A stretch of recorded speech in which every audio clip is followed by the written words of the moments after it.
শেখ হাসিনা গত 15 বছরে মুক্তিযুদ্ধ এবং বঙ্গবন্ধুকে নিয়ে ব্যবসা করে বঙ্গবন্ধুর আত্মাকে যেভাবে তিনি হত্যা করেছে, মুক্তিযুদ্ধের আত্মাকে যেভাবে তিনি হত্যা করেছে, মুক্তিযুদ্ধের নামে মানুষকে যেভাবে একটা নেগেটিভ আইডিয়া দিয়েছে, ইথোসটাকে নষ্ট করে দিয়েছে। নতুন বাংলাদেশ হয়েছে, এটা আপনাদেরও আনন্দের বিষয়, আপনাদেরও সরকারের নানা অন্যায়ের বিরুদ্ধে এটা একটা উৎসাহ থাকবে।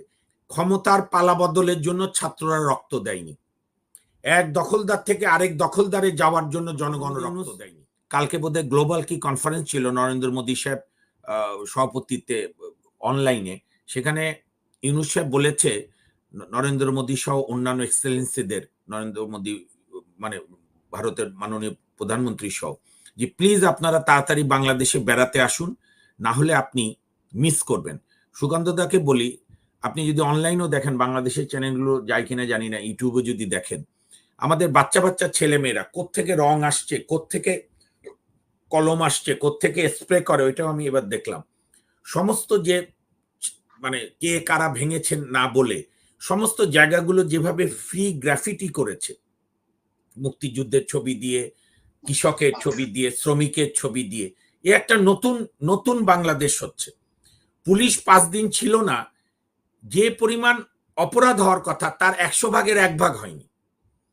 আমাদের বাচ্চা বাচ্চা, আমার ছেলে মেয়ের মতো বয়সী, আমার নিজের ছেলে মেয়ের চেয়েও ছোট যারা, তারা রাস্তায় পায়ে ফসকা পড়ে গেছে। সুকান্তদা, আমি একবার সুপ্রিম কোর্টে যাওয়ার সময় গাড়ি থেকে নেমে ছেলেটাকে জড়িয়ে ধরে একটা গিফট দিতে চাইলাম যে তুমি জুতা কেন, বললো যে আঙ্কেল দোয়া করেন আমরা যেন দেশকে সেবা করতে পারি।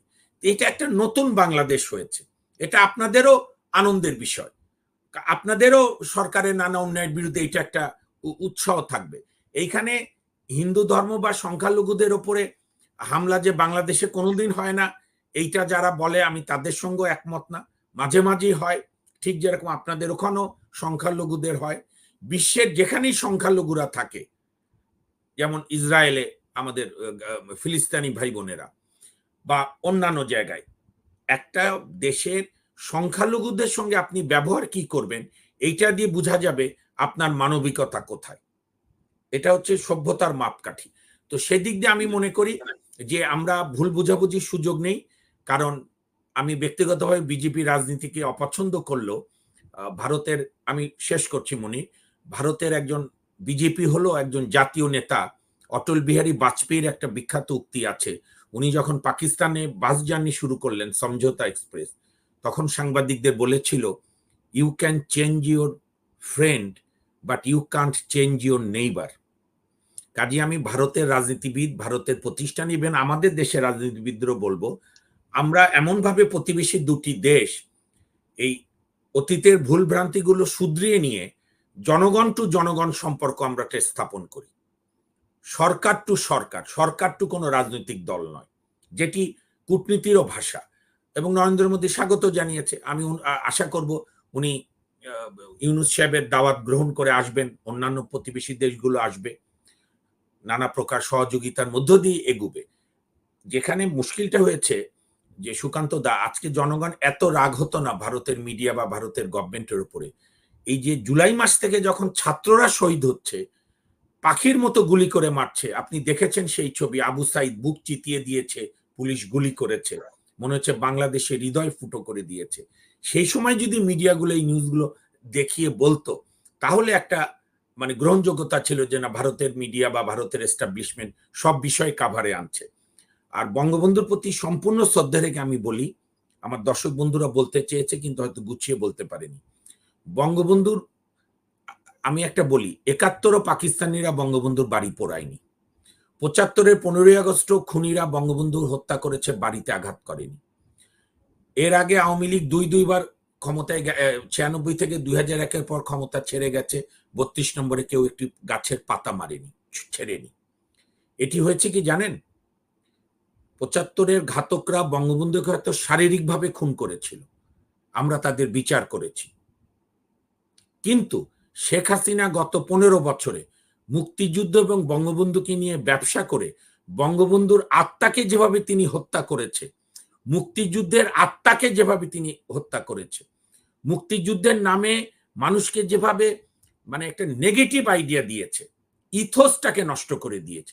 ফলে আপনি যেটা দেখছেন বঙ্গবন্ধুর বিভিন্ন স্ট্যাচু ভাঙা বা ৩২ নম্বরে জ্বালিয়ে দেওয়া তাৎক্ষণিকভাবে, আবার ছাত্ররা গিয়ে সেগুলো পরিষ্কারও করছে, এটি বঙ্গবন্ধুর উপরে রাগ নয়, এটি হচ্ছে শেখ হাসিনার ১৫ বছরের, আমি শেষ করি, ১৫.৫ বছরের ফ্যাসিস্ট শাসন কাঠামোর বিরুদ্ধে জনগণের একটা জ্বলন্ত, রক্তাক্ত, হৃদয় বিদারক ক্ষোভের বহিঃপ্রকাশ হিসেবে আমরা দেখতে চাই, এবং এটিই ঘটেছে। বঙ্গবন্ধু তার জায়গায়, আমরা তর্ক করে সারা রাত জেগে তর্ক করেও বঙ্গবন্ধুকে বঙ্গবন্ধুর জায়গা থেকে নামাতে সরাতে পারবো না, তাজউদ্দিন আহমেদকে পারবো না, মুক্তিযুদ্ধের sector commander Ziaur Rahman, Khaled Mosharraf, colonel Taher কাউকে সরাতে পারবো না। ৭১-এ যার যা ভূমিকা সেই অবস্থান ইতিহাস নির্ধারিত, এখানে আমরা কেউ তার অবস্থান সরাতে পারবো না। কিন্তু শেখ হাসিনা বা আওয়ামী লীগের একটা শিক্ষা হওয়া উচিত যে বঙ্গবন্ধুকে পারিবারিককরণ করার ফলে, বঙ্গবন্ধুর ব্র্যান্ডকে বিক্রি করে, মানুষের উপর অত্যাচার, নির্যাতন, রাষ্ট্রীয় সম্পদ লুণ্ঠন করে আজকে বঙ্গবন্ধুকে এই বিপর্যয়ের জায়গায় এনেছে। আমি বঙ্গবন্ধুর বিপর্যয় বলবো না, এই যে স্থাপত্যগুলো, সরি, ভাস্কর্যগুলো ভেঙেছে, এটি শেখ হাসিনার বিরুদ্ধে ক্ষোভের বহিঃপ্রকাশ। আর আপনি যেটা আরেকটা প্রশ্ন কি করেছেন, আওয়ামী লীগের রাজনীতি, আমি দেখেন এইটার দায়িত্ব আমার না, আওয়ামী লীগের ভবিষ্যৎ নিয়ে আলাপ করার দায়িত্ব আমার না, এটা যারা আওয়ামী লীগ করে তারা বুঝুক।